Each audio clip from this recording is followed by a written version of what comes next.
வணக்கம். இப்போ இந்த வீடியோ ப்ரெசன்டேஷனில் நம்ம எம்சிஎக்ஸ் க்ரூட் ஆயில் மார்க்கெட்டில் இன்றைக்கி எப்படி ட்ரேட் பண்ணலாம் அப்படின்றத பற்றி பார்க்குறதுக்கு முன்னாடி நேற்று மார்க்கெட்டில் என்ன நடந்தது, நம்ம என்ன எதிர்பார்த்தோம் அப்படின்றதெல்லாம் பார்க்கலாம்.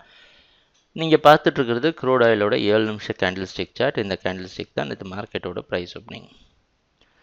3170 பக்கமாக ஓப்பன் ஆகிருக்கு க்ரூட் ஆயில் மார்க்கெட்.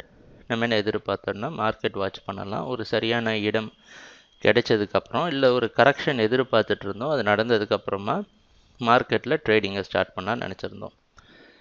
ஓப்பன் ஆனதுக்கப்புறம் 2 முறை பார்த்திங்கன்னா 3160 சப்போர்ட் எடுத்து மார்க்கெட் 3220 வரைக்கும் போய் 212 க்ளோஸ் ஆகிருக்கு. இன்றைக்கி மார்க்கெட்டோட ஓப்பனிங் 220 பக்கமாக இல்லை எங்கே க்ளோஸ் ஆச்சோ அது பக்கமாகவே ஓப்பன் ஆகிறதுக்கு வாய்ப்பு இருக்கிற மாதிரி வெளிநாட்டில் இருக்க நைமேக்ஸ் மார்க்கெட் வச்சு பார்க்குறப்ப தெரியுது. இப்போ ஒரு இக்கட்டான இடத்துல க்ரூட் ஆயில் நிற்கிது.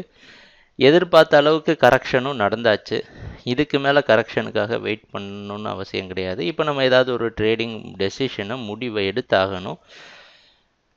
நம்மளுடைய கவனம்லாம் எங்கே இருக்குது அப்படின்னா 3220க்கு மேலே மார்க்கெட் தொடர்ந்து நிற்குமா.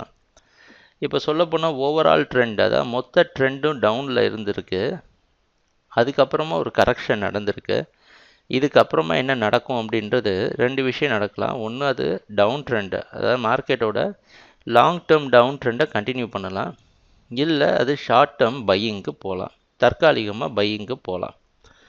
இதை கண்டுபிடிக்கிறது தான் நம்மளுடைய வேலை. இப்போ அதனால் ஒரு சில ரிஸ்க் எடுத்தால் தான் இந்த வேலையை செய்ய முடியும். தொடர்ந்து க்ரூட் ஆயில் மார்க்கெட் டவுன் ட்ரெண்டுக்கு சாதகமாக இருக்கும் அப்படின்றது நம்ம எதிர்பார்ப்பு. எது வரைக்கும் செல் பண்ணலான்னா 3256 வரைக்கும் செல் பண்ணலாம். 3272 ஸ்டாப் லாஸ் வச்சு ட்ரேட் பண்ணுவோம். ஒருவேளை ஸ்டாப் லாஸ் ட்ரிகர் ஆகிடுச்சு அப்படின்னா மார்க்கெட்டோட ப்ரைஸ் ஆக்ஷனை வாட்ச் பண்ணிவிட்டு நம்ம பையிங்க்கு மாறலாமா அப்படின்ற முடிவை எடுக்க முயற்சி செய்யலாம்.